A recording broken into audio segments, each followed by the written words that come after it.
Nature pure -17 cholesterol free rice bran oil, এতে রয়েছে এমন উপাদান যা আপনার হার্টকে রাখে সুস্থ।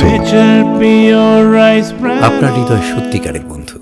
আসন্ন বিধানসভা নির্বাচনকে সামনে রেখে মঙ্গলবার দুপুরে কুমারগঞ্জ বিধানসভার বিজেপি প্রার্থী শুভেন্দু সরকারের সমর্থনে হুজখোলা গাড়িতে করে রোড শো করলেন কেন্দ্রীয় প্রতিরক্ষা মন্ত্রী রাজনাথ সিং। এদিন দুপুর 1:15টায় কুমারগঞ্জে অস্থায়ী হেলিপ্যাড গ্রাউন্ডে রাজনাথ সিং এর হেলিকপ্টার নামে। এদিন হেলিকপ্টার থেকে নেমেই হুজখোলা গাড়িতে করে প্রায় 2.5 কিলোমিটার রাস্তা রোড শো করেন রাজনাথ সিং। এদিন রাজনাথ সিং এর এক পাশে প্রার্থী শুভেন্দু সরকার ও অন্য পাশে জেলা সভাপতি স্বরূপ চৌধুরী উপস্থিত ছিলেন। রোড শোতে বিজেপির কর্মী সমর্থকদের ঢল নামে। ঢাকের পাশাপাশি আদিবাসী বাজনার মাধ্যমে কেন্দ্রীয় প্রতিরক্ষা মন্ত্রীকে বরণ করে নেওয়া হয় কুমারগঞ্জে। এমনকি রাস্তার দুপাশে ও সাধারণ মানুষরা কেন্দ্রীয় প্রতিরক্ষা মন্ত্রীকে দেখার জন্য দাঁড়িয়েছিলেন। গত সোমবারই কুমারগঞ্জে বরাহার ফুটবল ময়দানে বিজেপি প্রার্থী শুভেন্দু সরকারের সমর্থনে জনসভা করেন বিজেপির রাজ্য সভাপতি শ্রমিক ভট্টাচার্য। বিজেপির রাজ্য সভাপতি সভা করার 24 ঘন্টা পরই কুমারগঞ্জ রোড শো করতে আসেন কেন্দ্রীয় প্রতিরক্ষা মন্ত্রী। প্রসঙ্গত গত 15 বছর ধরেই কুমারগঞ্জ আসনটি তৃণমূলের দখলে রয়েছে।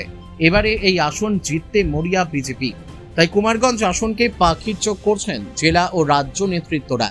এদিন রোড শোর মাঝে শেষে কুমারগঞ্জ বাসস্ট্যান্ড এলাকায় গাড়ি থেকেই সংক্ষিপ্ত বক্তব্য রাখেন রাজনাথ সিং। বক্তব্যে তিনি রাজ্যে আইনের শাসন প্রতিষ্ঠার ওপর জোর দেন এবং অপরাধ দমনে কঠোর পদক্ষেপ নেওয়ার আশ্বাস দেন। প্রয়োজনে বুলডোজার চালানোর কথাও উল্লেখ করেন তিনি। এছাড়াও রাজ্য সরকারের বিরুদ্ধে উত্তরবঙ্গকে বঞ্চনার অভিযোগ তোলেন প্রতিরক্ষা মন্ত্রী। তার দাবি, রাজ্য বাজেটে উত্তরবঙ্গের উন্নয়নে যথেষ্ট গুরুত্ব দেওয়া হয়নি, যেখানে অন্যান্য খাতে বেশি বরাদ্দ করা হয়েছে। এই বঞ্চনার প্রতিবাদ জানাতেই রাজ্যে বিজেপিকে ক্ষমতায় আনার আহ্বান জানান তিনি। पिछले 15 वर्षों में विकास के बजाय यहाँ विनाश हुआ है, यहाँ सर्वनाश हुआ है। वोट बैंक की यहाँ राजनीति हुई है। धर्म के आधार पर लोगों को लाभ दिया गया है। भारतीय जनता पार्टी का मानना है धर्म, जाति, पंथ के आधार पर कोई भेदभाव नहीं होना चाहिए। राजनीति की जानी चाहिए तो इंसाफ और इंसानियत, जस्टिस और ह्यूमैनिटी के आधार पर राजनीति की जानी चाहिए। लेकिन एक तरफा धर्म के आधार पर यहाँ की जो मेजॉरिटी पॉपुलेशन है उसके साथ भेदभाव किया गया।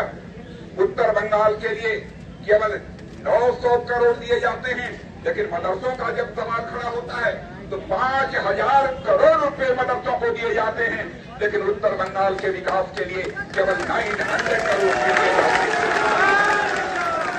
और आज के नौजवानों की हालत यह हो गई है, मेरे बहनों भाइयों, हमारे नौजवानों के हाथों के में डिग्री है। डिग्री होने के बावजूद उनके हाथों को जो रोजगार मिलना चाहिए, एम्प्लॉयमेंट मिलना चाहिए, वो एम्प्लॉयमेंट नहीं मिल पा रहा है। कारण उसका है यहाँ पर नौकरियां बेची जा रही हैं, हजारों नियुक्तियां यहाँ पर रद्द हुई हैं, करोड़ों रुपए का भ्रष्टाचार सामने आया है। और केवल बंगाल की जनता ने इसे नहीं देखा है, बल्कि सारे हिंदुस्तान की जनता ने यह देखा है। मैं पूछता हूँ, यह पैसा किसका है? क्या यह आम जनता का पैसा नहीं है? क्या यह हमारे बच्चों का भविष्य नहीं है? 5 लाख मेरे नौजवानों, मैं आपसे कहना चाहता हूँ, 5 लाख पद खाली पड़े हुए हैं, फिर भी आज तक भर्ती क्यों नहीं हुई है? और मैं भारतीय जनता पार्टी की तरफ से आपको विश्वास दिलाना चाहता हूँ, जिस दिन यहाँ पर भारतीय जनता पार्टी के आप सरकार बना देंगे, हम 5 लाख की 5 लाख भर्तियां 1 साल के अंदर कर डालेंगे। কুমারগঞ্জ থেকে মান্টি সিং এর রিপোর্ট, কুলিক নিউজ।